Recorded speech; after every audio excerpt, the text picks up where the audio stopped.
France में दंगे क्यों हो रहे हैं, क्यों जल रहा है फ्रांस, क्या वजह है इसकी, सब कुछ जानेंगे इस एक वीडियो में। बस बने रहिए मेरे साथ। मैं हूं पवन कुमार और आप देख रहे हैं loud fact. France is burning again.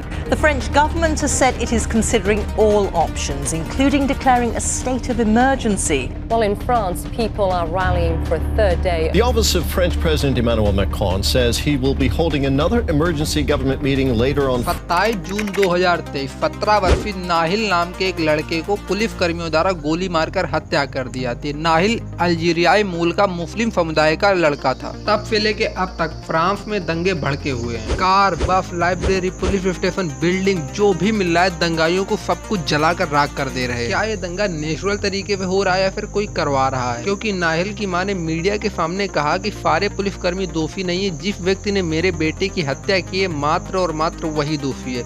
वहीं दूसरी तरफ नाहिल की मां टिकटॉक पर जाके कहती हैं कि विद्रोह करो, मेरे बेटे की हत्या हुई है, इसके खिलाफ विद्रोह करो। वहीं नाहिल की दादी का कहना है कि मेरे पोते को इन लोगों ने समाप्त कर दिया, अब विद्रोह करो। तो क्या फ्रांस की ट्रैफिक पुलिस को यह अधिकार है कि किसी भी ट्रैफिक नियम को तोड़ने पर किसी व्यक्ति को मारा जा सकता है? 2017 में फ्रांस में एक ट्रैफिक कानून बनाया जाता है जिसके तहत पुलिस के रोकने पर भी अगर कोई व्यक्ति गाड़ी न रोके और किसी भी दूसरे व्यक्ति का जीवन उसके द्वारा संकट में आ जाए तो ऐसे व्यक्ति को शूट कर देना चाहिए। इसी कानून का यूज करते हुए 2021 में 3, 2020 में 2, 2019 में 0, 2017-18 में 6 इसी तरह की घटनाओं को फ्रांस की पुलिस द्वारा अंजाम दिया गया है। और इन सब में ज्यादा से ज्यादा लोग मुस्लिम समुदाय से बिलोंग करते थे। और यहीं से कहना शुरू कर दिया जाता है कि फ्रांस की पुलिस समुदाय विशेष के लोगों को पसंद नहीं करती है। इन सब बातों में कितनी सच्चाई है, आइए आगे देखते हैं। इसको समझने के लिए हमें फ्रांस की जेल में चलना होगा और ये जानना होगा कि किस समुदाय के लोग कितने प्रतिशत हैं। वैसे फ्रांस की तरफ से इस प्रकार की कोई भी ऑफिशियल रिपोर्ट पब्लिश नहीं की जाती है, लेकिन फिर भी वाशिंगटन के एक जर्नलिस्ट जिनका नाम है मॉली मूरमे,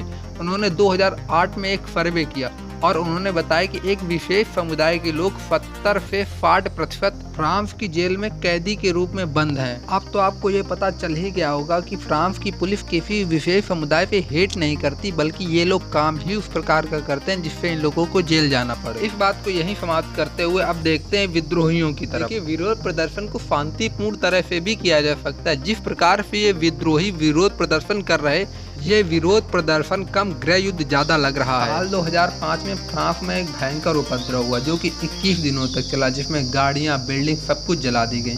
इसलिए क्यों हुआ?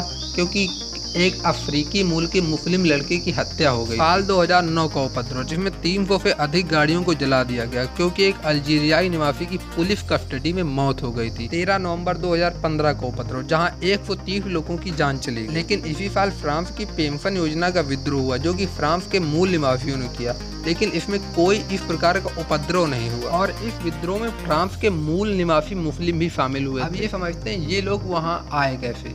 तो कुछ आए और कुछ को लाया गया। अब लाया कैसे गया पहले ये समझ लेते हैं। जब फ्रांस में सस्ते क्वालिटी के वर्करों की जरूरत थी तब इन लोगों को बुलाया गया और कुछ समय काम करवाने के बाद इन लोगों से कहा गया कि आप अपनी फैमिली को भी यहीं ले आइए और यहीं सेटल हो जाइए। और कुछ लोग फ्रांस की बढ़ती अर्थव्यवस्था और बढ़ते कद के कारण यहाँ पर आ गए, जो कि ये दूसरे देशों से हैं, तो इनको फ्रांस से उतना ज़्यादा लगाव नहीं है, इतना ज़्यादा अपने देश से प्रेम नहीं है। और जो बंदे फ्रांस के मूल निवासी है उनको अपने देश से बहुत ज़्यादा प्रेम है और इसी कारण वो प्रोटेस्ट में इस प्रकार की हरकतें नहीं करते हैं। इन सब घटनाओं से भारत क्या सीख ले सकता है? तो भारत यही सीख ले सकता है कि बर्मा, बांग्लादेश, पाकिस्तान और भी अफगानिस्तान वगैरह पे जो लोग आ रहे हैं वो हमारे लिए एक दिन खतरा बन सकते हैं और इसी खतरे को देखते हुए इन सब लोगों को वापस कर देना चाहिए और इस खतरे को टाल देना चाहिए। अगर इन लोगों को वापस नहीं किया जाएगा तो इसी प्रकार का गृह युद्ध हमारे देश में भी उत्पन्न हो सकता है। अगर आपके लिए वीडियो थोड़ी सी भी इंफॉर्मेशन वाली हो तो कृपया करके वीडियो को लाइक और चैनल को सब्सक्राइब अवश्य करें। जय हिंद, जय भारत।